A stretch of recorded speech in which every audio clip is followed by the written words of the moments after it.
Je suis très honoré encore d'être à côté de toi ce soir. Et je sais que nous allons passer un très bon moment ensemble.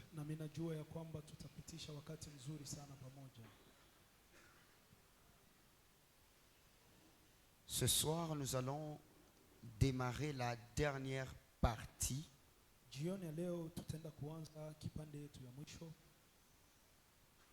de notre séminaire.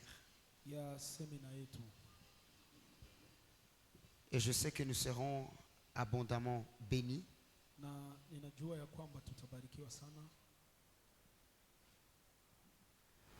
Et la grâce de Dieu sera notre partage.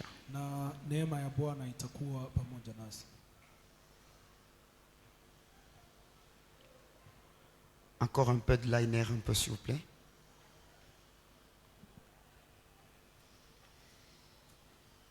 Nous sommes dans Genèse chapitre 11, le verset 4.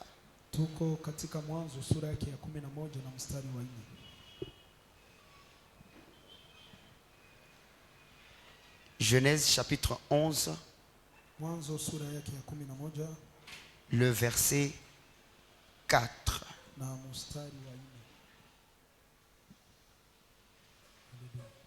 Tu es dans de bonnes conditions? Alléluia. Arrangez le microphone de l'interprète pour qu'il soit dans de bonnes conditions. Nous lisons au nom de Jésus-Christ. Genèse chapitre 11, verset 4. Ils dirent encore, allons, bâtissons-nous une ville et une tour dont le sommet touche au ciel,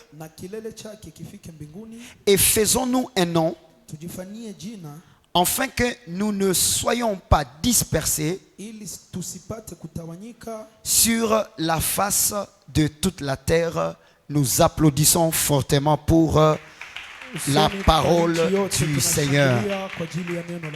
Comme je l'ai annoncé depuis hier, en tout cas nous avons passé une merveilleuse soirée hier ensemble.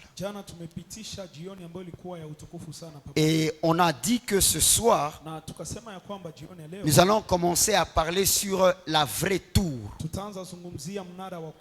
Et pour ceux qui ont été là dès le début,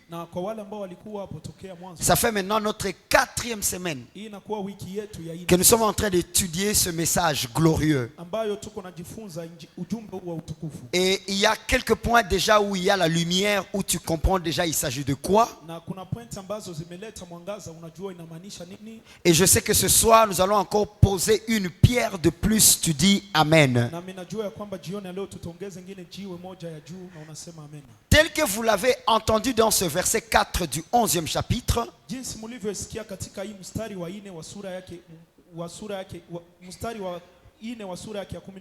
c'est que le peuple est en train de vouloir se créer une adresse. Il voulait se créer une famille, une référence. C'est pourquoi la Bible dit pour que nous ne soyons pas dispersés.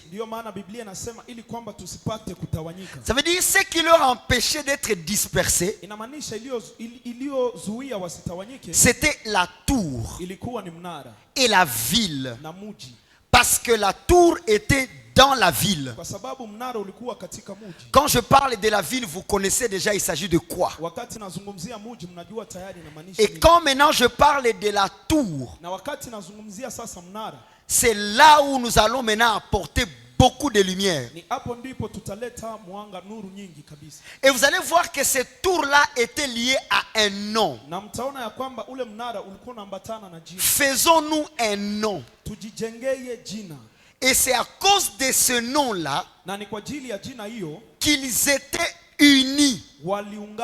Je répète, c'est à cause de ce nom-là qu'ils étaient unis.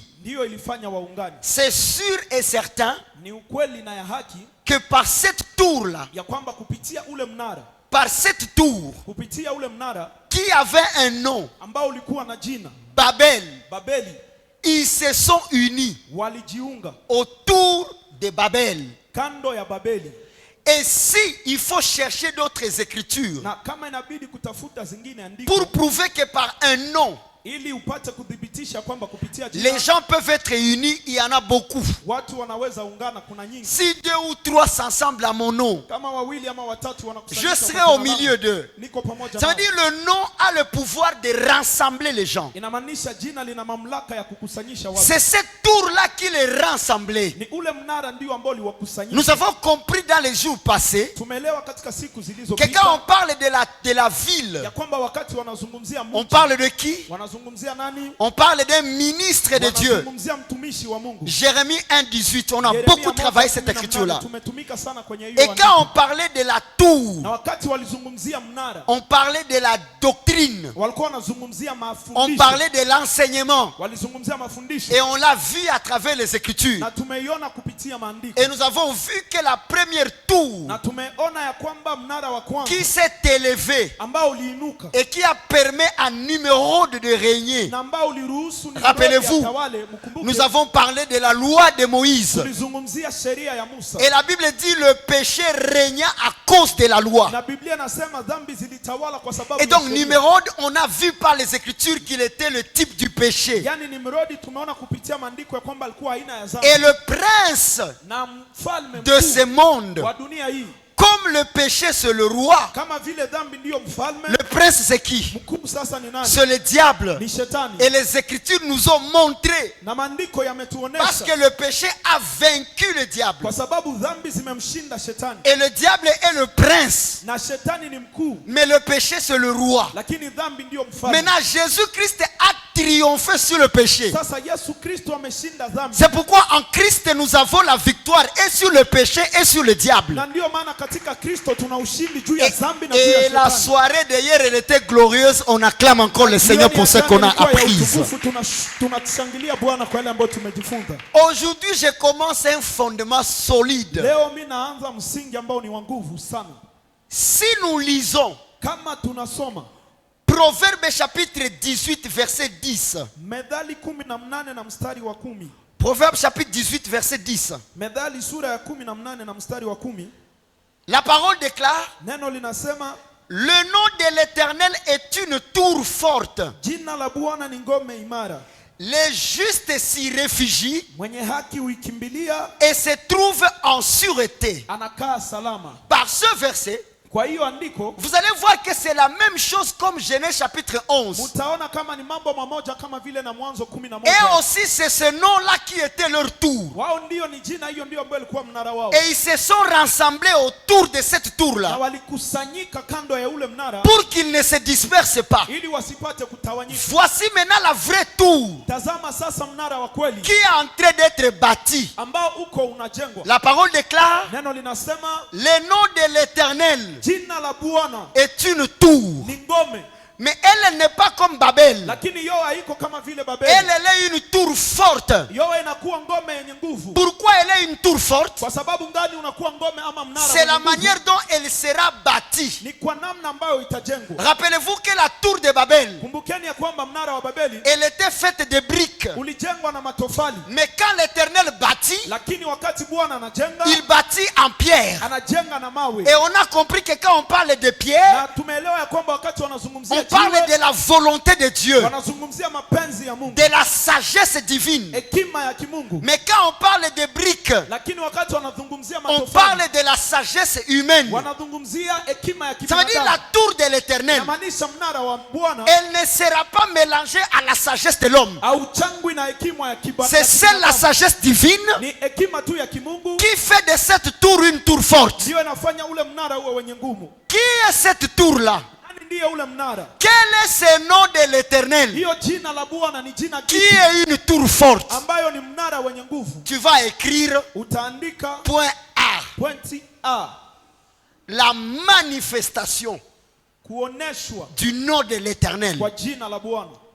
Ce sujet a compliqué beaucoup de chrétiens. Na hiyo somo imechanganyikisha Wakristo wengi. Quand tu vas à gauche, Wakati unaenda kushoto, il parle de Jéhovah. wanaongea juu ya Jehova. Quand tu vas ici, Ukienda huku, il parle de Rapha. wanazungumzia Rafa. Quand tu vas ici, Wakati unaenda huku, il parle de Jésus-Christ. wanazungumzia Yesu Kristo. Quand tu rentres dans les Écritures, Wakati unarudi katika maandiko, il s'appelle lui-même Je suis. anaitwa mwenyewe Niko. Maintenant, ce nom-là, Sasa jina hiyo qui est une tour, ambayo ni mnara, c'est quel nom? ni jina ipi? Si tu te réfugies là-bas, Kama unajificha ndani yake, tu deviens automatiquement juste unakuwa hapo hapo mwenye haki et tu vis dans la sûreté. na unaishi katika uhakika. Nous sommes protégés par cette tour-là. Tunakingwa na ule mnara, Nous sommes protégés par ce nom-là. tunakingwa na jina hiyo. Psaume chapitre 61, Zaburi 61 le verset 3 mstari wa 3 à 4. hadi 4. Psaume 61, Tunasoma Zaburi 61 3 à 4. 3 hadi 4. Du bout de la terre, je crie à toi, Kwa maana le cœur abattu. toka mwisho wa nchi nikakulilia nikizimia moyo. Conduis-moi sur le rocher Uniongoze juu ya mwamba que je ne puis atteindre. nisiyoweza kuupanda. Car tu es pour moi un refuge, Kwa maana ulikuwa kwangu kimbilio, une tour forte ngome yenye nguvu, en face de l'ennemi. adui asinipate. Ici, c'est David qui est en train de crier. Hapo ni Daudi ndiye iko na lalamika. Je suis attaqué de tous côtés. Mimi nashambuliwa ngambo yote. Mais conduis-moi à ces rochers-là que je ne peux atteindre. Lakini uniongoze kwa ule mwamba ambao siwezi fikia. Parce que ces rochers-là Kwa sababu mwamba huo est une tour forte, ni mnara wenye nguvu là où l'ennemi ambao adui ne peut jamais m'atteindre. hawezi nifikia. Ça veut dire le seul endroit Inamaanisha mahali penyewe où l'ennemi ne peut pas te toucher, ambapo adui hawezi kukugusa. c'est quand tu es parvenu à atteindre cette Ni tour-là. wakati umefikiria ile ngome. Vous vous rappelez? Unakumbuka? Quand tu atteins cette tour-là, Wakati unafikiria ile ngome, aucun ennemi ne peut t'atteindre. hakuna adui ambaye anaweza kushambulia. La seule chose qu'un juste peut chercher, Kitu moja ambayo mwenye haki anapaswa c'est tafuta d'atteindre cette tour-là. kufikia ile Et ngome. pendant cette semaine, nous allons atteindre cette tour et nous serons dans la sûreté. Tu dis Na tutakuwa katika Amen. uhakika, unasema amen. Point A, comme je l'ai dit, Pointi ya kwanza A, kama nilivyosema, le nom de Dieu jina la Mungu qui est la tour. ambayo ni ile ngome. Tu vas écrire Utaandika le nom de Dieu jina la Mungu et le nouveau nom de Jésus-Christ. na jina jipya la Yesu Kristo.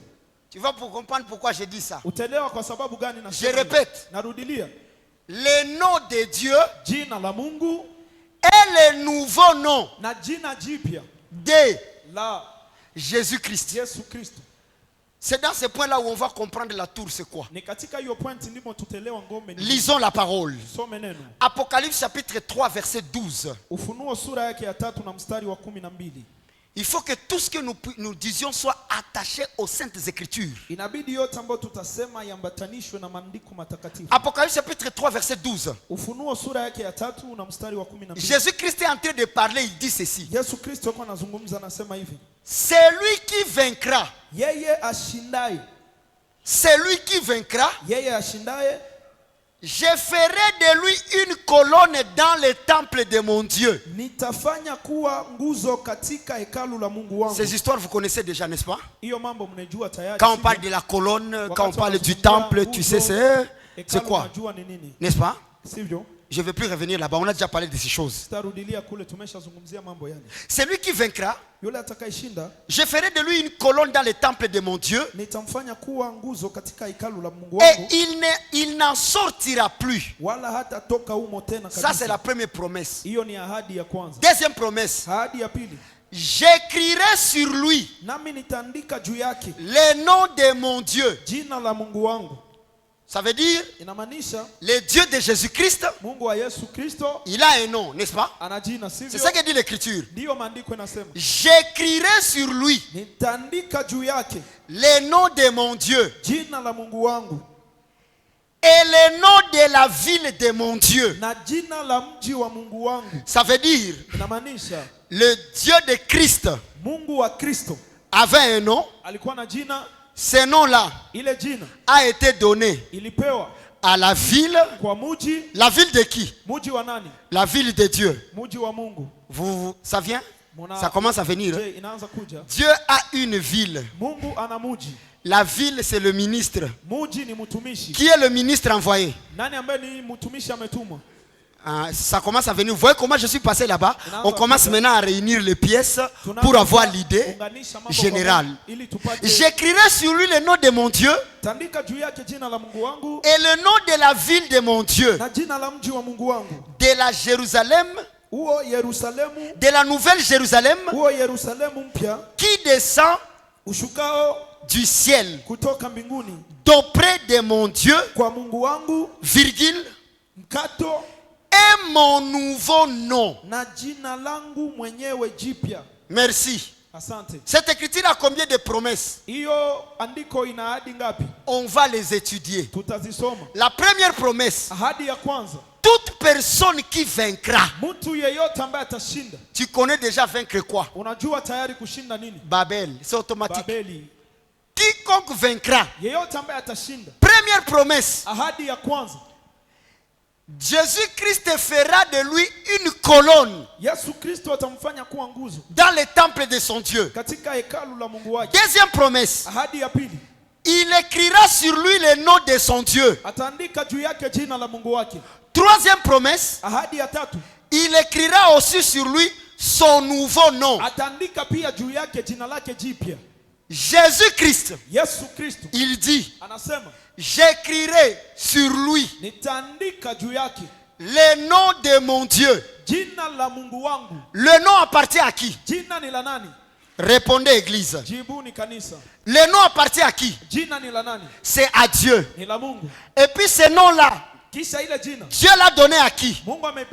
À la ville qui est Jérusalem céleste, la ville qui est descendue. Vous comprenez? Pas Jérusalem géographique. Jérusalem qui est descendu d'en haut. Apocalypse dit: viens, je vais te montrer l'agneau qui est l'époux. Au lieu de voir un homme, il va voir une ville descendre. Lisons cette écriture-là ensemble. Quand on parle déjà de la ville, vous connaissez que c'est un homme. Hein? Lisons cette écriture. Lisons cette écriture ensemble. Nous sommes dans Apocalypse. J'ouvre ma Bible ici. Nous sommes dans Apocalypse.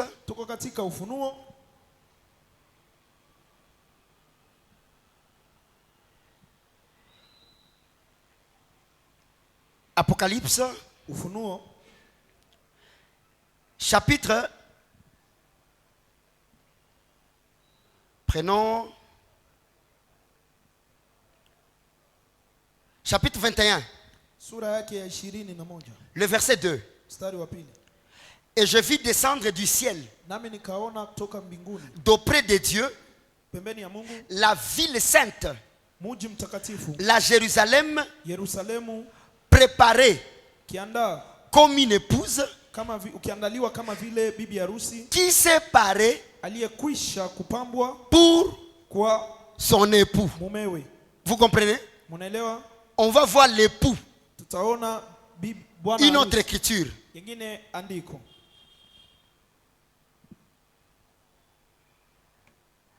La parole déclare ceci, toujours dans Apocalypse.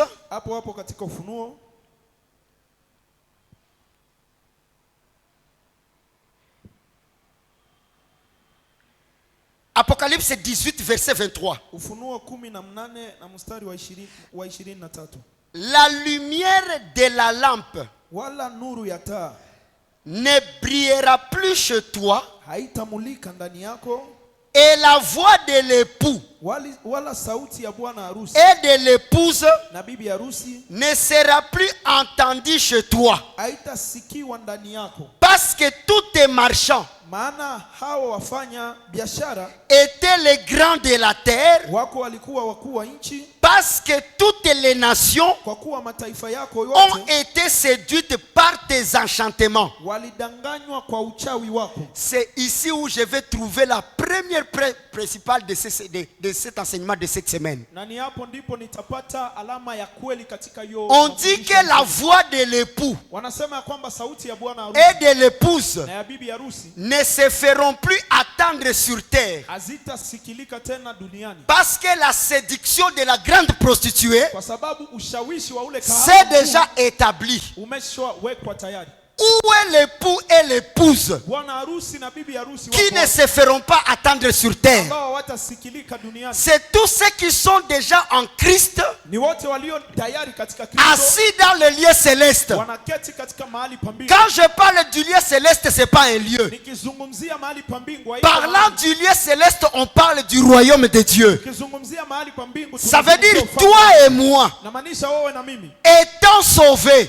wakati tunaokolewa nous constituons tunafanya la ville mji et son chef. pamoja na bwana Vous wake. comprenez? Munaelewa? Nous constituons la ville Tunajenga mji et son chef. pamoja na bwana wake. L'église Kanisa et Christ comme chef suprême. na Kristo kama vile bwana. Maintenant, mkuu. si vous allez comprendre une vérité importante, Sasa hapa mtaelewa ukweli mmoja c'est que ambao ni wa muhimu les sana. oracles qui viennent vers l'épouse Yani ishara ambazo zinakuja kwa bwana ne viennent pas de la terre. hazitoki duniani. Les oracles viennent du ciel. Ishara zinatoka mbinguni. Ça veut dire Christ nous a amené le message du Père. Inamaanisha Kristo ametuletea ujumbe wa Ce Baba qui est le centre de la rédemption. ambayo ni miongoni wa Et maintenant, quand Christ est venu, na wakati sasa Kristo alikuja. il est venu pour faire quoi? Alikuja kufanya nini? Jean chapitre 17, verset 1er. Yohana sura ya 17 na mstari wa kwanza. La parole de Dieu déclare ceci. Neno la Mungu linasema hivi. Jean 17, verset 1er. Yohana 17 na mstari wa kwanza. Après avoir ainsi parlé, Na kisha kusema maneno hayo, Jésus leva les yeux au ciel et dit, Yesu akainua macho yake kuelekea mbinguni Père, akasema, Baba, l'heure est venue. sasa imekwisha kufika wakati. Glorifie ton fils, Mtukuze mwanao afin que ton fils te glorifie. ili mwana wako naye akutukuze. Selon que tu m'as donné pouvoir Kama vile ulivyompa mamlaka sur toute la chair, juu ya wote wenye mwili, afin qu'il accorde la vie éternelle à tous ceux que tu lui as donné. ili kwamba awape uzima wa milele wote Or, la vie éternelle, na uzima wa milele c'est qu'ils te connaissent, ndio huwa kujue toi le seul vrai Dieu, wewe Mungu wa pekee wa kweli et celui que tu as envoyé, na Yesu Kristo uliyemtuma. Jésus-Christ. Yesu Kristo, Je t'ai glorifié sur la terre. mimi nimekutukuza duniani, J'ai achevé l'œuvre que tu m'as donné à faire. hali nimeimaliza kazi ulionipa Quelle est kufanya. cette œuvre-là? Nini hiyo kazi? Et maintenant, toi, Père, Na sasa Baba, glorifie-moi unitukuze auprès de toi-même, mimi pamoja nawe de la gloire que j'avais auprès de kwa toi, utukufu ule niliokuwa nao avant pamoja que nawe, le monde ne fût. kabla ulimwengu hujakuweko. J'ai fait connaître ton nom aux hommes. Jina lako nimelidhihirisha watu wale. Vous voyez?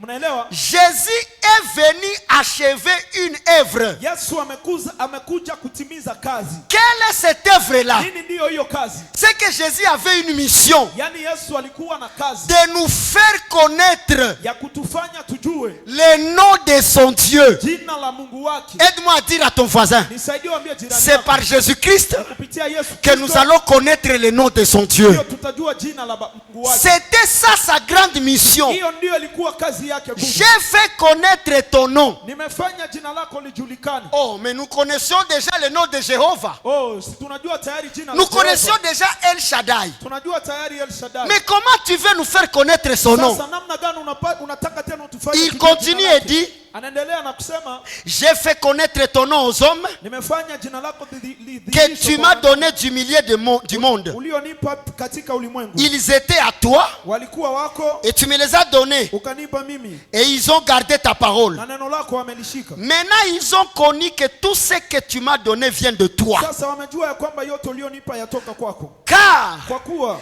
je leur ai donné nimewapa les paroles que tu m'as données. maneno ulionipa. Je fais connaître ton nom. Nimefanya jina lako lijulikane. Comment? Namna gani? Car Je leur ai donné les paroles que tu m'as données. Tout ce que Jésus-Christ disait,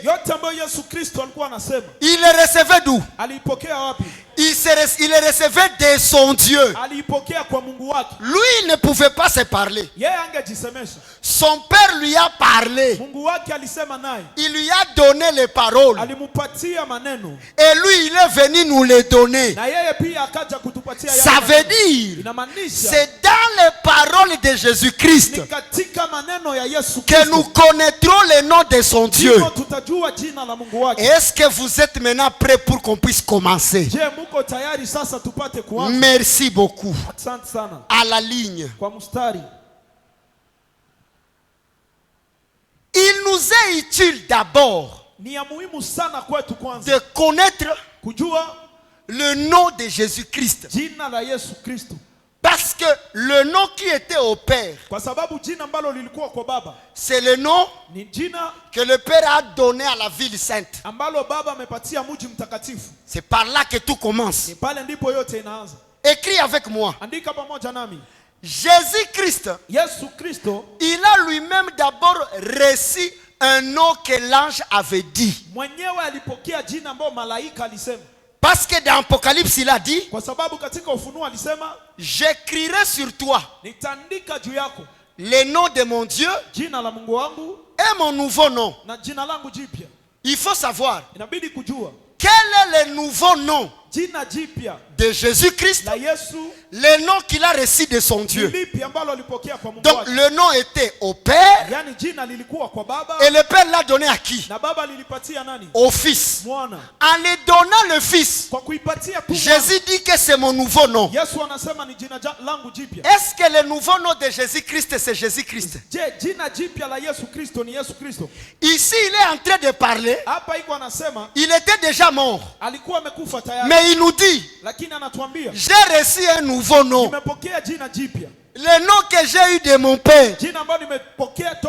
Maintenant, s'il a un nouveau nom et qu'auparavant on l'appelait Jésus-Christ, ça veut dire que ce n'est pas ce nom-là qu'on va chercher pour qu'on puisse dire c'est ça le nouveau nom. Non, non, il aura un nom après sa résurrection. C'est ce nom-là qu'il a écrit sur nous. C'est ce nom-là qui est le nom de son Dieu, qu'il a écrit sur nous, pour que nous soyons des victorieux contre Babel. C'est ce nom-là qui est la tour forte. Tout juste qui a ce nom-là, il est à l'abri du mal. Étudions d'abord le nom de Jésus-Christ. Luc chapitre 2 verset 21. Luc chapitre 2 verset 21. La parole de Dieu déclare, le 8e jour auquel l'enfant devrait être circoncis. Aidez-moi un peu s'il vous plaît. C'est ici.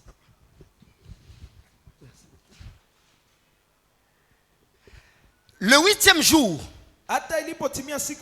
auquel l'enfant devrait être circoncis étant arrivé, on lui donna le nom de Jésus, nom qu'avait indiqué l'ange avant qu'il fût conçu dans le sein de sa mère. Le nom de Jésus était connu avant que Jésus ne soit conçu. Est-ce qu'on est ensemble jusque-là? Notez bien, pour qu'il soit Jésus-Christ. Est-ce que l'ange a dit qu'il s'appellera Jésus-Christ? Non, il a dit qu'il s'appellera Jésus. Il s'appellera qui? Est-ce que l'ange a dit qu'il s'appellera Jésus-Christ? Non. Comment maintenant il est devenu Jésus-Christ? Tu vas écrire, notez bien. Pour qu'il soit Jésus-Christ, il fallait que son Dieu le oint du Saint-Esprit. Parce que Christ veut dire inamaanisha oint. mpakaliwa mafuta. Or à sa naissance, Japo kwa kuzaliwa kwake il n'était pas oint. hakupakaliwa C'est mafuta. après le baptême Kisha ubatizo que son père maintenant ndio baba yake sasa lui a oint. alimpaka. Acte chapitre 10 verset 38. Matendo sura yake ya 10 na mstari wa 38.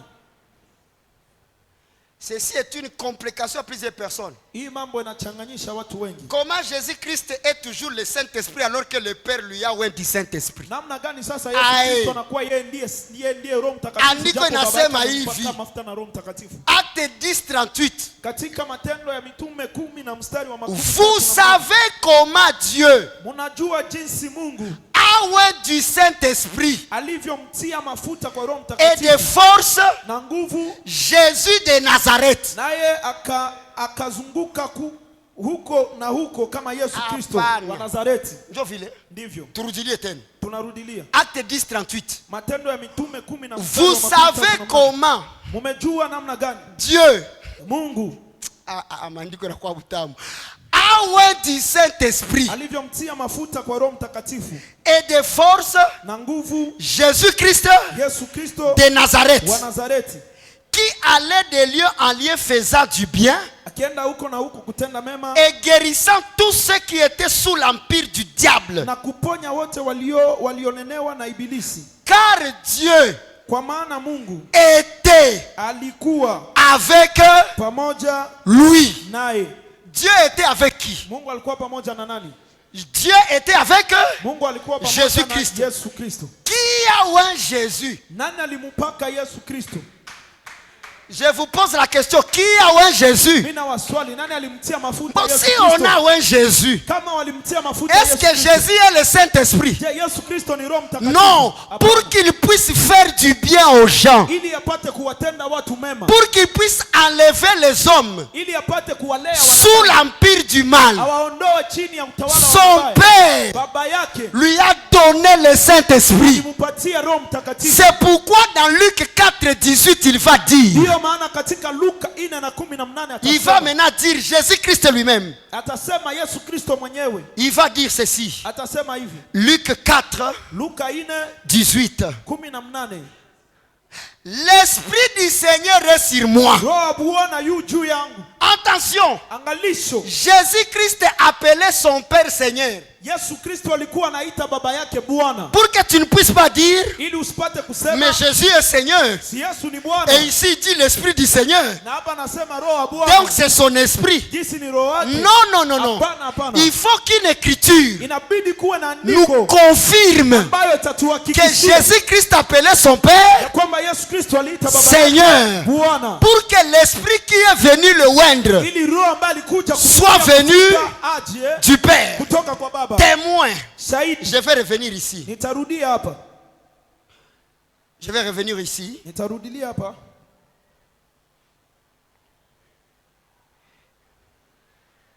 Ah, Yesu Kristo. Uko mzuri sana. Matthieu 11:25.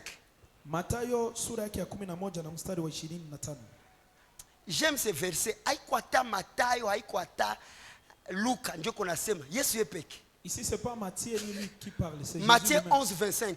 Mathayo sura ya 11 na mstari wa 25. En ce temps-là, wakati ule Jésus prit la parole et dit, Yesu akajibu akasema, je te loue Père, na kushukuru Baba, Seigneur du ciel et de la terre, Bwana wa mbingu na nchi, de ce que tu as caché ces choses aux sages kwa kuwa mambo haya uliwaficha wenye et aux hekima intelligents, na akili, et de ce que tu les as révélés aux enfants. ukawafunulia watoto wachanga. Notez bien, Andika vizuri. Jésus-Christ est établi Seigneur de l'Église, Yesu Kristo amefanyika kuwa Bwana wa kanisa, mais son Père lakini baba yake est le Seigneur du ciel et de la terre. Bwana wa mbingu na nchi. Jésus-Christ n'est pas Seigneur au ciel. Yesu Kristo haiko Bwana mbinguni. Il est Seigneur de l'Église, Ni Bwana wa kanisa, chef suprême de l'Église, Bwana mkuu wa kanisa. mais le Seigneur du ciel et de la terre. Lakini Bwana wa mbingu na nchi, c'est le Père. C'est pourquoi Jésus a dit dans Jean 17, tout ce que tu m'as donné, c'était à toi. Et puis tu as fait quoi? Tu me les as donnés. Et quand tu me les as donnés, pour qu'ils sachent que je viens de toi, je leur ai fait connaître ton nom.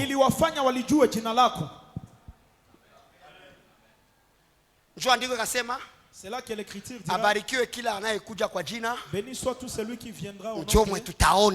C'est là que nous allons voir ces seigneurs-là. Revenons sur Luc 17. Luc 4, 17. Luc 4, 18. L'Esprit du Seigneur, quand on parle du Seigneur ici, on parle de qui? Qui est en train de parler ici? C'est Jésus qui parle. Donc il est en train de dire, l'Esprit de mon Père est sur moi, car il m'a oint pour annoncer une bonne nouvelle. Comme la signification de Christ, oint, ça veut dire Jésus de Nazareth. Quand il a reçu le Saint-Esprit, il est devenu Jésus-Christ de Nazareth. Vous comprenez comment les noms sont venus? Avant sa naissance, l'ange a dit qu'il s'appellera Jésus. Jésus veut dire quoi? Sauveur. Jésus veut dire ouais. Jésus veut dire sauveur. Christ veut dire quoi? Ouais. Vous voyez un peu ça? On avance un peu. On avance un peu. Dieu avait oint Jésus de Nazareth. Est-ce que Dieu avait oint Jésus-Christ de Nazareth? Il avait oint Jésus de Nazareth. Après l'avoir oint, il est devenu Jésus-Christ de Nazareth. Matthieu 2, 23. Kamate kwanza yandikwa hapa Matthieu 2, 23. Tukamate kwanza hii Mathayo 2:23. Et vint demeurer akakuja kukaa dans une ville appelée Nazareth, katika mji ulioitwa Nazareti, afin que s'accomplisse ce qui avait été annoncé par les prophètes. Ili litimie lililonenwa na manabii, il sera appelé ataitwa Nazaréen. Mnazoreo. Ça veut dire, inamaanisha, si on devrait dire clairement, kama wangesema tu waziwazi, c'est Jésus-Christ le Nazaréen. Ni Yesu Kristo Mnazorayo. Pourquoi Nazaréen? Kwa sababu gani Mnazorayo? Parce qu'il habite où? Kwa sababu anakaa à Nazareth. Katika Nazareti. Est-ce que vous mnanisikia? Vous me comprenez? Vous comprenez maintenant la signification de Jésus-Christ de Nazareth? Ça veut dire le sauveur, ouais, qui vivait à Nazareth. Njo maana ya Jésus-Christ de Nazareth. Le sauveur, ouais, qui habitait à Nazareth. Est-ce que vraiment ça peut être le nom de Dieu? Alors que Josué veut dire sauveur. Et l'autre écriture dit que plusieurs faux Christ sont venus. S'il y a des faux Christ, ça veut dire il y a des vrais Christ. Qui sont les vrais Christ? Moi d'abord, je suis un vrai Christ parce que j'ai le même esprit qui a oint Jésus. Et toi aussi, tu es un vrai Christ parce que tu as le même Saint-Esprit, frère. Le même qui était en Christ. C'est le même que le Père nous a envoyé. Vous voyez? C'est pourquoi Jésus a dit, quand je serai parti, je ne vous laisserai pas seul, mais je prierai le Père qu'il envoie le Saint-Esprit afin de demeurer éternellement avec vous. Pourquoi un chrétien ne peut pas perdre la vie éternelle? C'est parce que le Saint-Esprit demeure éternellement. Quand nous péchons, est-ce que le Saint-Esprit quitte? La réponse c'est non. Car les Écritures disent, n'attristez pas le Saint-Esprit. Ça veut dire, il est en toi. Il ne peut jamais sortir. Et deuxième des choses, il ne descend pas deux fois. Il est descendu une fois. Il ne descend pas quand tu es sauvé. Il est descendu à la Pentecôte. Depuis la Pentecôte, quand tu es sauvé et que celui qui est rempli de l'Esprit t'impose les mains, le Saint-Esprit vient vers toi. Il ne va pas quitter au ciel pour toi. Il est sur terre. Papa. Il est ici. Ushuke, ashuke, wapi. Vous allez quand même kumwambia iko ndani yetu. Touche ton voisin. Iko ndani yetu. Na haizi toka. Il ne sort pas. Il peut pas. Hawezi toka. C'est pourquoi maintenant dans Luc chapitre 18 verset 37 on pouvait dire, ndio maana sasa katika Luka 18:37 wangesema, on lui dit, watamwambia, c'est Jésus de Nazareth qui passe. Ni Yesu wa Nazareti ndiye anapita. J'aime Actes chapitre 3 verset 6. Mimi napendaka sana Matendo sura yake ya 3 na mstari wa 6. Niko nataka tosha ma confusion juu ya jina ya Yesu. Je suis en train d'enlever les confusions par rapport au nom de Jésus. Wawili ama watatu wakikusanyika kwa jina langu, si 2 ou 3 se réunissent en mon nom, mutafukuza pepo kwa jina langu. Pale njo dossier iko pale. C'est là où il y a le dossier maintenant. Pale. Acte 3:6. Matendo ya mitume sura yake ya 3 na mstari wa 6. Alors Pierre lui dit, lakini Petro akasema, je n'ai ni argent, mimi sina fedha ni or, wala dhahabu, mais ce que j'ai, lakini nilicho nacho, je te le donne. Ndicho nikupacho. Pierre va commencer à utiliser le nom là. Yesu ataanza Apana le nom nouveau. Apana jina mpya. Il est Jésus-Christ de Nazareth. Il va dire, au nom de Jésus-Christ de Nazareth. Kwa jina la Yesu Kristo wa Nazareti, lève-toi, simama et marche. Uende. Acte 4:10. Matendo 4 na mstari wa 10. Acte 4:10. Matendo 4 na mstari wa 10. Sachez-les tous. Jueni nyinyi nyote. Et que tout le peuple d'Israël le sache. Na watu wote wa Israeli wajue. C'est par le nom de Jésus-Christ de Nazareth. Ya kuwa kwa jina la Yesu Kristo wa Nazareti. Que vous avez été crucifiés. Ninyi mlisulubishwa, ambaye mlimsulubisha. Et que vous avez crucifié. Ninyi mlimsulubisha. Et que Dieu a ressuscité des morts. Na Mungu amemfufua katika wafu. C'est par lui que cet homme se présente en pleine santé devant vous. Kwa jina hilo mtu huyu anasimama ali mzima mbele yenu. Nous voyons ici, on appelle Jésus. Tunaona hapa wanaita Yesu. Jésus-Christ. Yesu Kristo de Nazareth. Wa Nazareti. Banaita hapa. On le dit ici. Le Fils de Dieu. Mwana wa Mungu. Andika hii phrase. Écrit cette phrase. Le Fils de Dieu. Mwana wa Mungu. Son nom était jina lake lilikuwa Jésus-Christ de Nazareth. Yesu Kristo wa Nazareti. Ce n'est pas quand on l'a appelé Jésus-Christ qu'il a existé. Haiko wakati walimuita Yesu Kristo ndipo aliishi. Parce qu'il est la première création de son père. Kwa sababu yeye ni uumbaji wa kwanza wa baba yake. Il est le Fils de Dieu. Ni mwana wa Mungu. Mais quand on lui a fait une chair, un corps. Lakini wakati walimpatia mwili. On a dit, wakasema, il s'appellera ataitwa Jésus. Yesu. Christ parce que Kristo kwa sababu il a été loin. Ametiwa mafuta. Nazareth parce qu'il vivait où? Wa Nazareti kwa sababu aliishi Nazareti. Est-ce que c'est clair l'origine de ce nom-là? Je, iko wazi chanzo ya jina hilo. Maintenant dans Apocalypse 3:12. Sasa katika Ufunuo 3:12. Il nous dit, anatuambia lui-même, yepeke, celui qui vaincra, atakayeshinda, Je ferai de lui une colonne dans le temple de mon Dieu, et il n'en sortira plus. J'écrirai sur lui le nom de mon Dieu et le nom de la ville de mon Dieu et de la nouvelle Jérusalem qui descend du ciel d'auprès de mon Dieu, virgule, et mon nouveau nom. Qui est en train de dire qu'il a un nouveau nom? Vous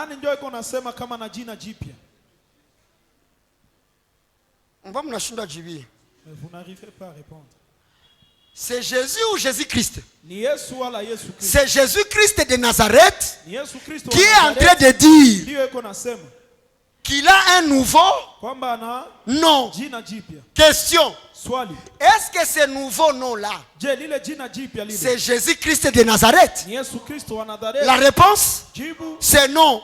Nous allons étudier quand est-ce qu'on lui a donné le nouveau nom. On va dans les Écritures.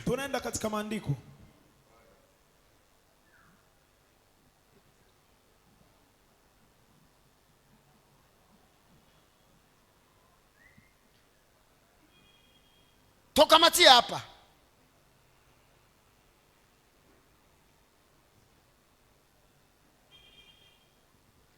Philippiens. Chapitre 2. Verset 8. Philippiens 2, 8. Écoute ces versets. Il s'est humilié. Lui-même se renda obéissant jusqu'à la mort. Obéissant jusqu'où? Même jusqu'à la mort de la croix. Comme il est mort à la croix, n'est-ce pas papa? Verset 9. C'est pourquoi aussi Dieu l'a souverainement élevé et lui a donné le nom qui est au-dessus de tout nom. Question. Le nouveau nom de Jésus, on lui donne ça avant la mort ou après la mort? Le nouveau nom ne vient pas avant la mort. Comme il s'est humilié jusqu'à la mort de la croix, c'est pourquoi son Dieu maintenant va souverainement élever. Et deuxième de chose, il va lui donner un nom au-dessus de tout nom. Maintenant, question. Avant la croix, il s'appelait comment? Avant la croix, il s'appelait comment? Maintenant, question. Quand son père va lui donner le nouveau nom, quelle est la force de ce nom-là? Verset 10. Afin que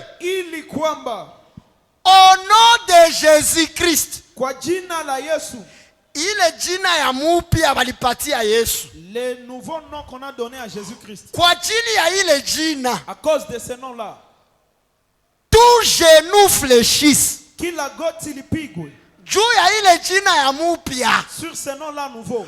On ne dit pas en fait qu'à Jésus-Christ. En fait que au nom ile yenye walimupa sasa kwa élevé ni juu ya ile jina njo tout genou va fléchir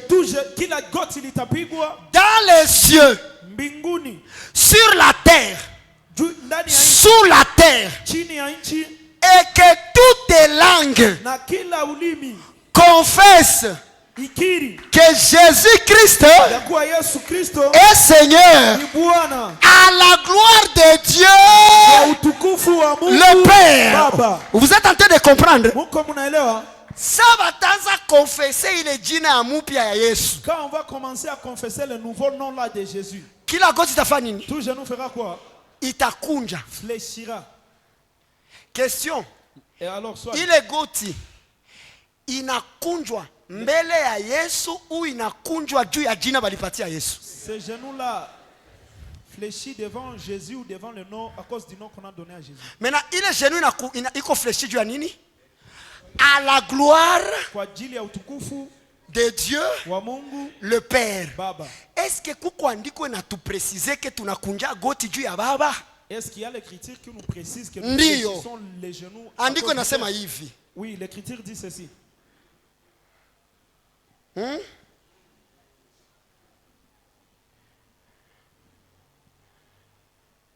Andiko njoo hii. L'écriture c'est ceci. Tutoke ma confusion leo. Ephésiens chapitre 3 verset 14. Waefeso sura yake ya pili na sura yake ya 3 na mstari wa 14. Ephésiens 3:14. Waefeso 3:14. À cause de cela, kwa hiyo j'ai fléchi les genoux nampigia goti devant le Père. Baba. Vous comprenez? Unaelewa?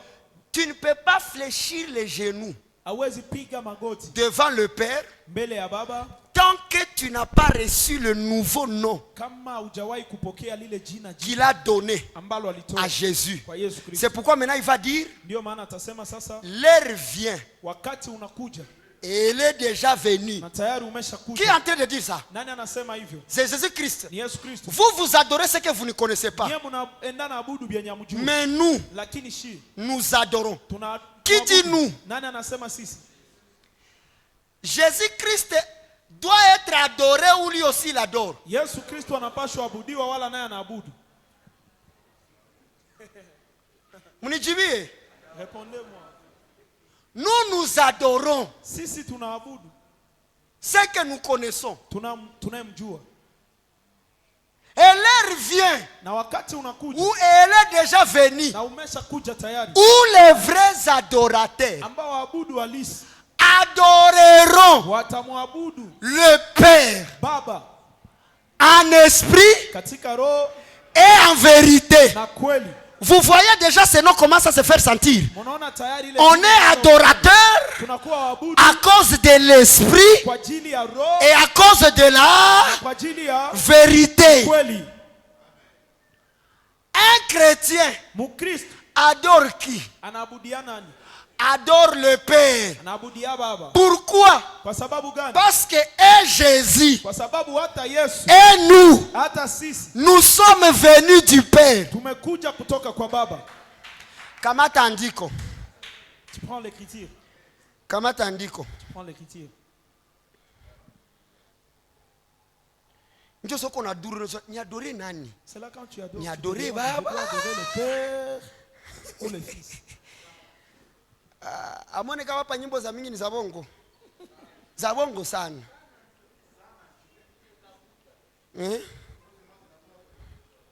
Sikia andiko. Écoute cette écriture. Hébreux 2:11. Waebrania 2 na mstari wa 11. Car kwa maana Hébreux 2:11. Waebrania sura ya 2 c'est lui qui sanctifie. Kwa sababu yule ambaye anatakasa. Et ceux qui sont sanctifiés na wale ambao wametakasika sont tous wote ici d'un seul. Wamekuwa wamoja. Qui sanctifie? Nani anatakasa? Question, qui sanctifie? Nani anatakasa? Qui sont les sanctifiés? Nani ndio wametakaswa? Maintenant maandiko nasema, maintenant l'écriture dit, na ule mwenye na sanctifié. Et celui qui sanctifie. Na wote wabiko sanctifié. Et tous ceux qui sont sanctifiés. Shibote. Tous.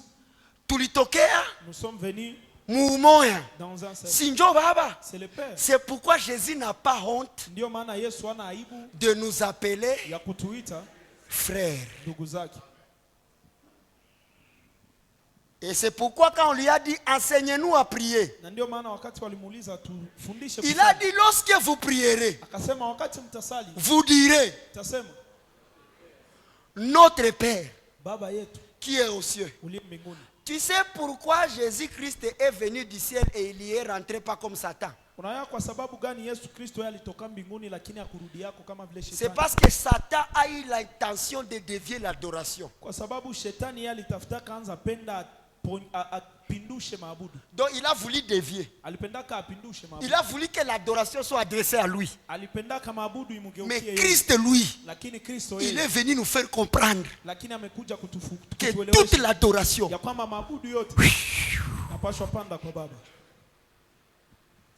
pourquoi? Parce qu'il est assis à la droite du Père. Il est assis où? À droite. Ça veut dire trône ni avier. Ambia le karibu yako trône ni avier. Dis à ton voisin, le trône c'est pour notre vieux. Trône ni avier. Amen. Na sababu ya hivi, et à cause de ça, ndio maana mena iandiko itasema hivi. Maintenant cette écriture dira ceci. Ah oh. Iandiko naipendaka sana. J'aime tellement cette écriture. Pourquoi Jésus-Christ n'accepte pas qu'on puisse l'adorer? Parce qu'il sait il arrivera un moment où tout il va le remettre au Père et lui aussi il va se soumettre pour l'adorer. Andiko njoi. L'écriture est là.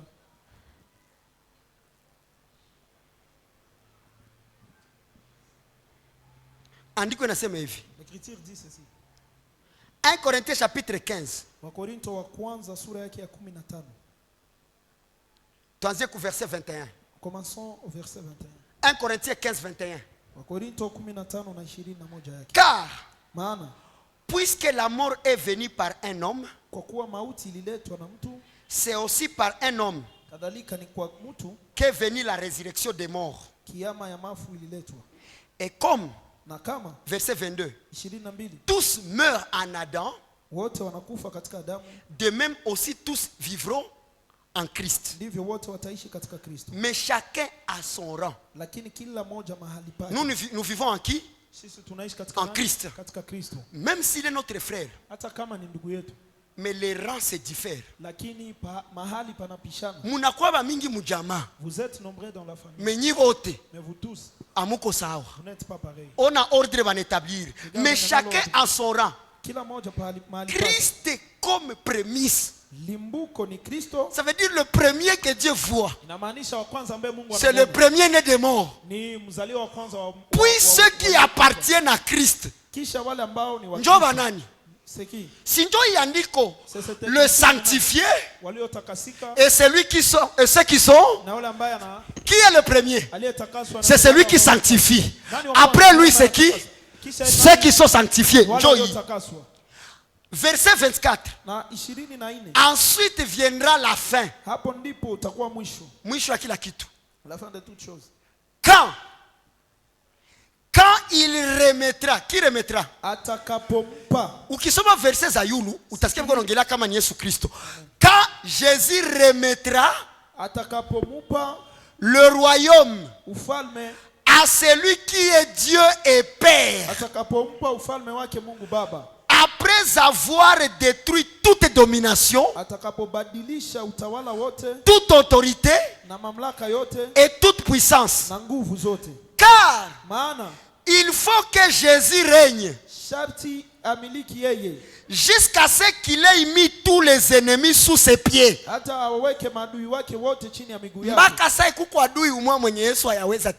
Jusqu'à maintenant, il y a un seul ennemi que Jésus n'a pas. Le dernier ennemi qui sera détruit,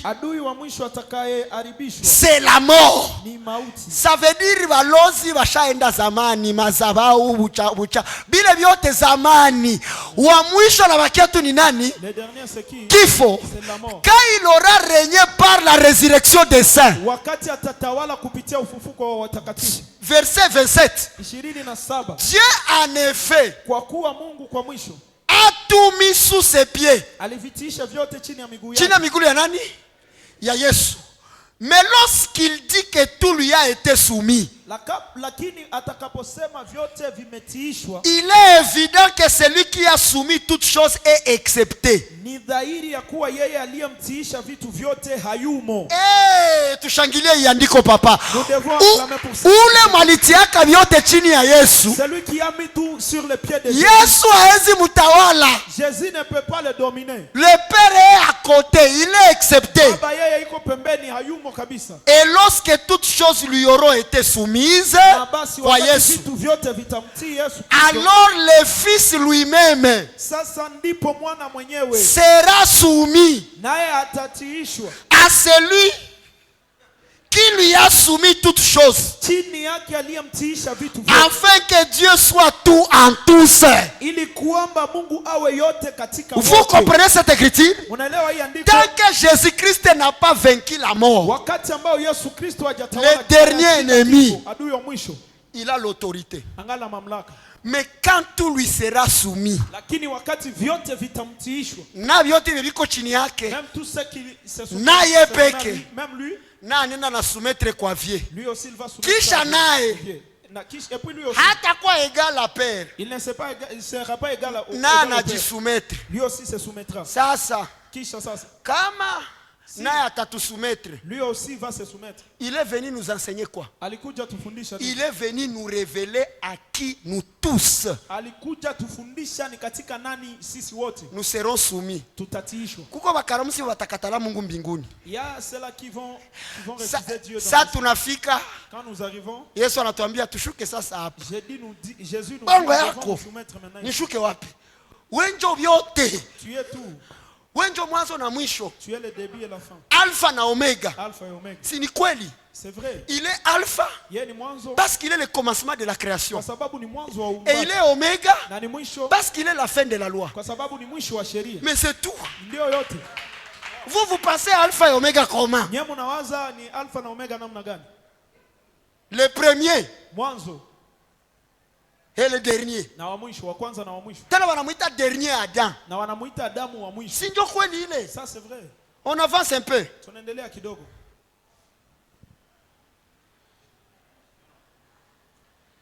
Le nouveau nom de Jésus-Christ est au-dessus du nom de Jésus-Christ. Parce qu'il est dit au-dessus de tout nom. Parce que ce nom-là est au-dessus de tous les noms. Or mumano mukwamo. Josué, Abraham, Jésus de Nazareth. Il est dit amupia. Le nom là nouveau. Il y a tout nom. Et au-dessus de tous les noms. Ça veut dire si on veut voir la gloire de Jésus, il faut être révélé sur son nouveau nom. On avance. Le nom de Jésus a été donné à sa naissance. Il fit appeler Jésus-Christ le jour de son onction. Ce n'est pas le nom qui est au-dessus de tous les noms. C'est pas le Jésus-Christ là, non. C'est pas ça le nom qui est au-dessus de parce que parce que le nom qui est au-dessus de alipata après kukufa il a eu après avoir kumsalaba été crucifié à la ni juu ya jina ya Jésus-Christ mandiko nasema ndio walimcrucifier. C'est à cause du nom de Jésus-Christ les Écritures. Parce qu'un sauveur doit mourir. Kwa sababu mkombozi anapaswa kufa. Il doit mourir pour son peuple. Anapaswa kufa. C'est là qu'il dit un bon ami ni hapo ndipo wanasema rafiki mwema doit donner anapaswa toa sa vie uzima wake pour ses frères. Et c'est à cause qu'on l'appelait sauveur qu'il est mort. Quel est son nouveau nom? Wawili ama watatu wakikusanyika kwa lile jina, na mimi niko pale. Je suis aussi là. Kwa lile jina mtafukuza mapepo. En ce nom-là vous chasserez les démons. Kwa lile jina. En ce nom-là. Kila atakayepatia mwenzake kopo ya maji, tout celui qui donnera à l'autre le gobelet de l'eau, kwa lile jina, en ce nom-là, ni kwangu ameifanya. C'est pour moi qu'il l'a fait. Unapatiana hivi. Que tu donnes kunya kwa jina la Yesu. À mon nom, vous parlerez de nouvelles langues. Bon, c'est les nouvelles langues kwa jina la Yesu. Pima kwa. Aone kama unagonga mkwake hata mata Jésus Christ. Unakuwa ka reko sakota loto paraki palo. Bon, le nom de Jésus Christ est où?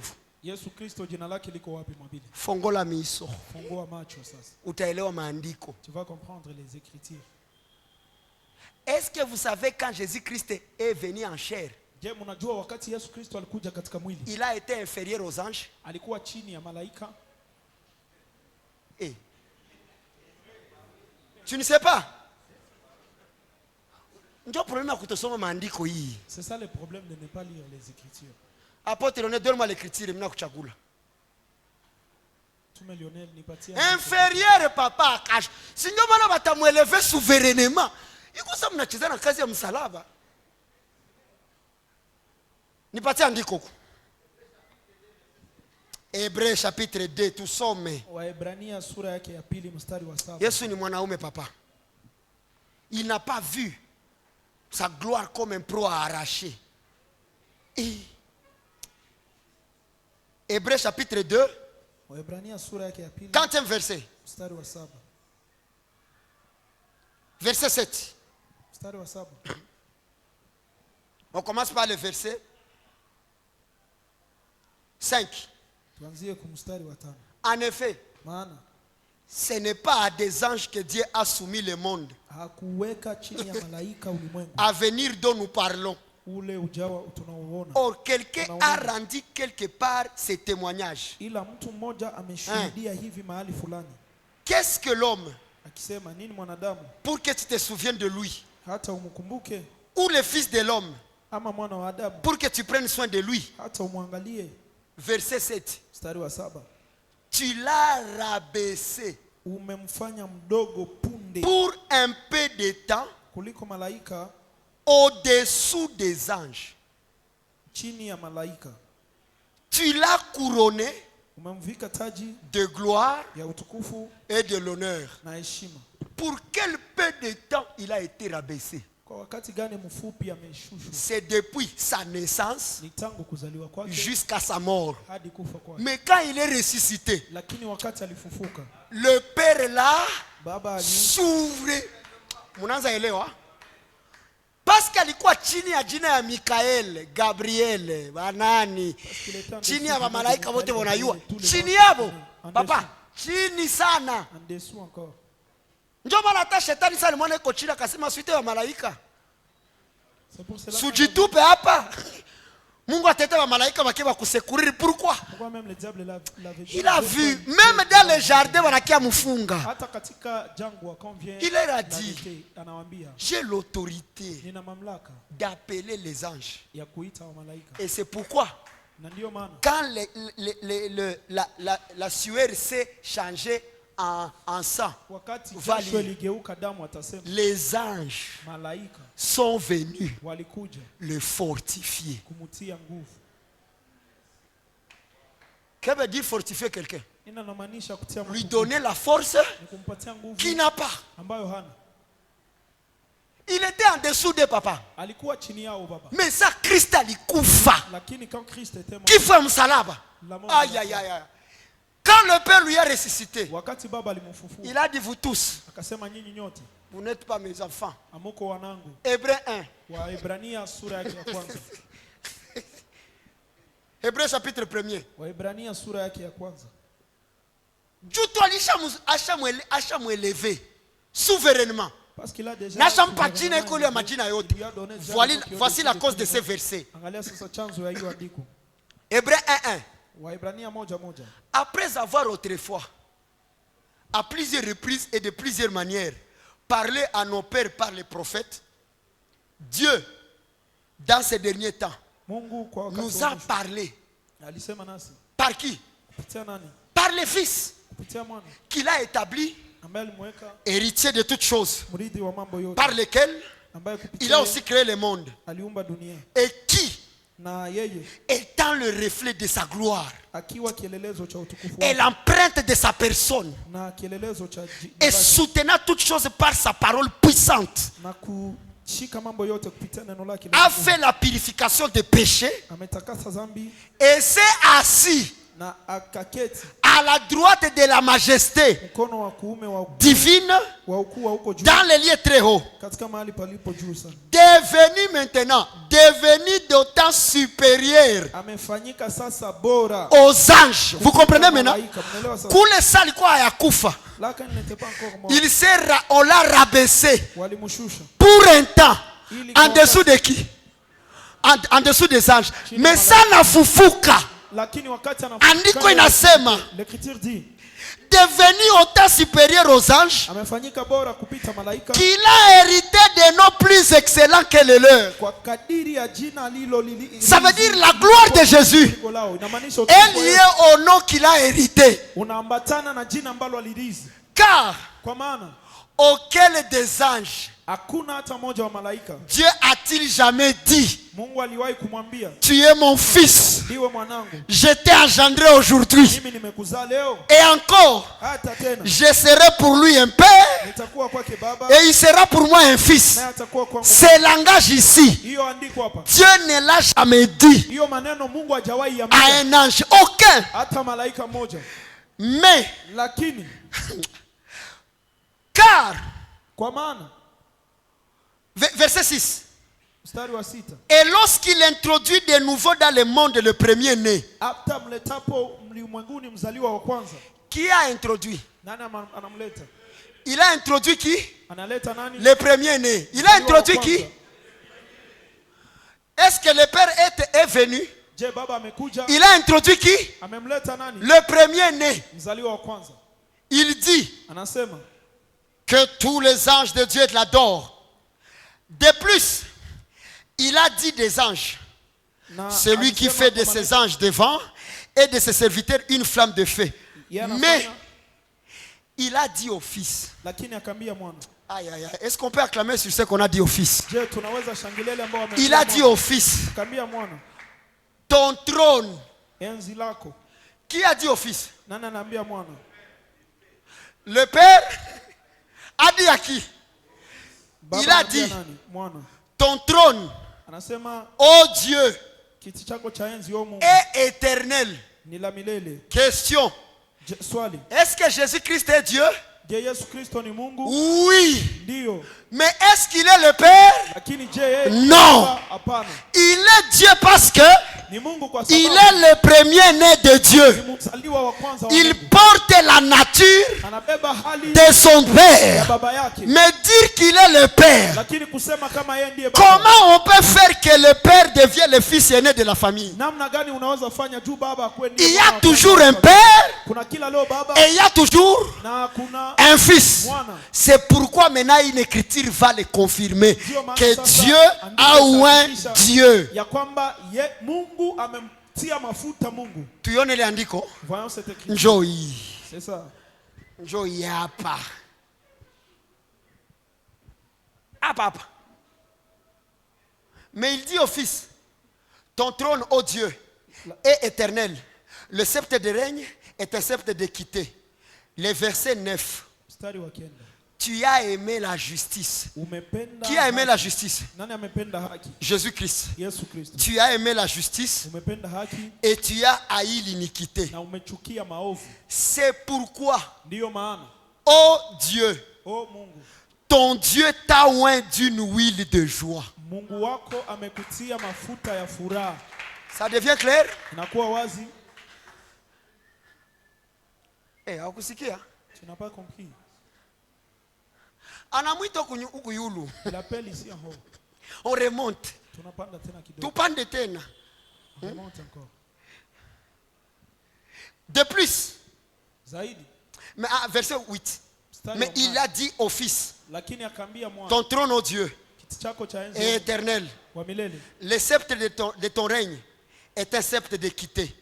Tu as aimé la justice et tu as haï l'iniquité. C'est pourquoi, ô Dieu, donc c'est pourquoi Jésus, ton Père, t'a oint. Tulisoma kisi walimpakala mafuta kageuka Christ. Qui lui a oint?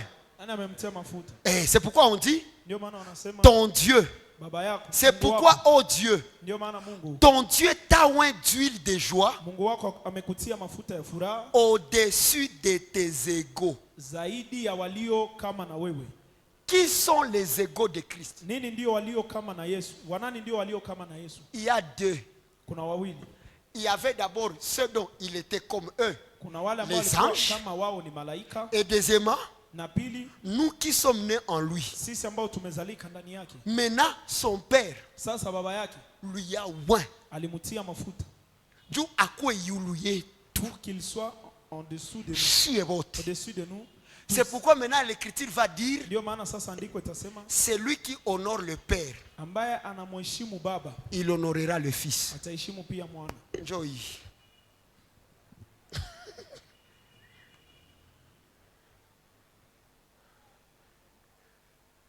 Kila kitu kinakuwa kawazi, mais bato wapenda que tu kusoma. Tout est clair, mais les gens ne veulent pas seulement lire.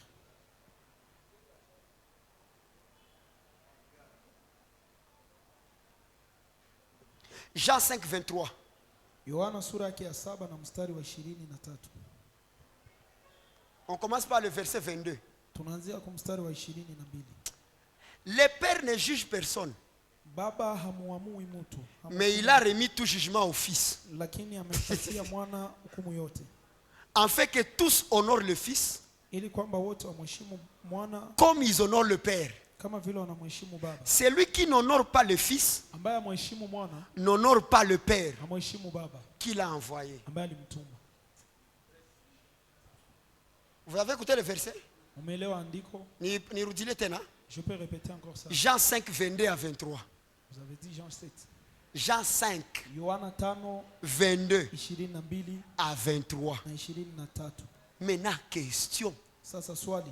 Christ, quand il est mort, Kristo wakati alikufa, il a versé ametoa son sang, n'est-ce pas? Sivyo?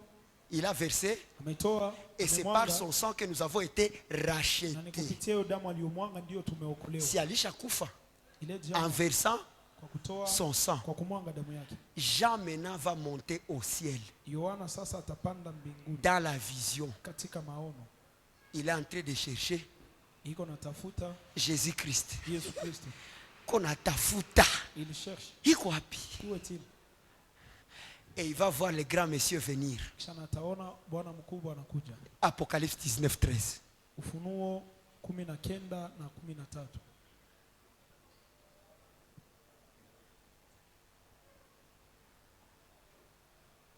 Apocalypse Ufunuo 19, 13.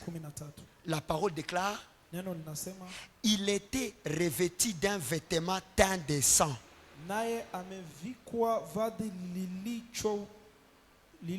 lililochovya katika damu. Son nom na jina lake est anaitwa la parole de Dieu. Neno la Mungu. Vous comprenez maintenant quand il dit, unaelewa sasa wakati anasema, si deux ou trois kama wawili ama watatu s'ensemble à mon nom, wanakusanyika kwa jina langu. haiko tuko hapa kwa jina la Yesu, hapana. Au nom de Jésus, non, c'est pas ça.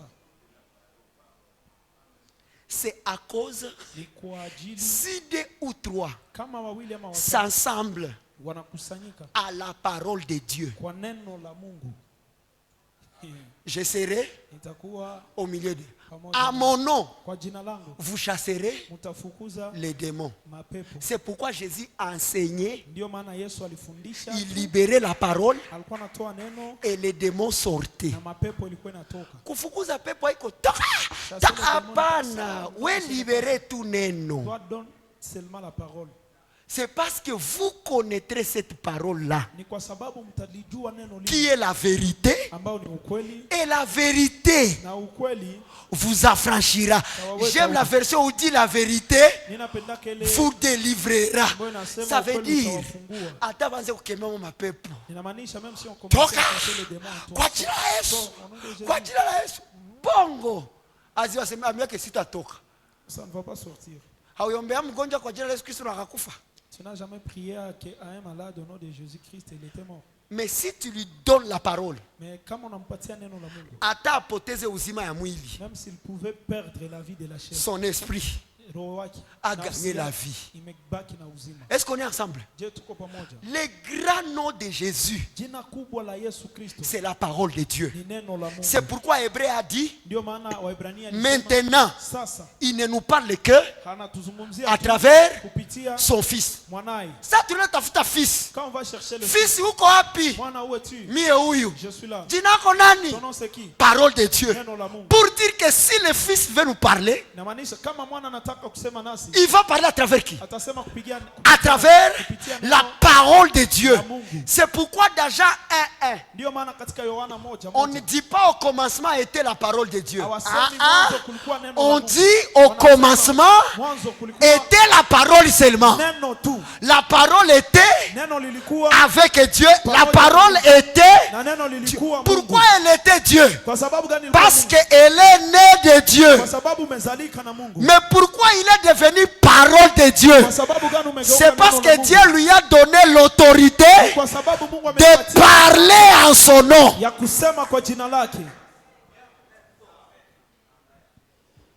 Ndio maana bapinga Kristo, ndio maana ceux-là qui sont les antéchristes, haiko wiko wanatukana jina ya Yesu. Ce sont pas ceux-là qui injurient le nom de Jésus. Mais wiko wanapiga neno alisemaka. Mais sont là, c'est ceux-là qui contredisent ce qu'il avait dit. Bashana tuta kanisa ya antikriste, kumbe hakuna wanapenda Yesu kutushinda. On nous appelle l'église de Tushie tunayua Kenya alikufiaka. Parce que nous savons pourquoi il est mort. Mimi siwezi sema Yesu alifufuka na ndoa yako. Jésus est ressuscité avec ton mariage. Maki ni état civil. Yesu alifufuka na gari yako, papa. Jésus est ressuscité avec ton véhicule. Yesu alifufuka na gari. Yesu alifufuka na kazi yako. Il faut Yesu akufe juu tupate kazi. Mais ça c'est être impoli, hein. Il est mort pour que Dieu soit notre Père. C'est pourquoi il va dire cette écriture. Quand il a été ressuscité, parole ya kwanza alitumia watu. Njoo kisha turudie kunyumba. Et puis on rentre à la maison. Njoo ineno hapa. C'est la parole ici.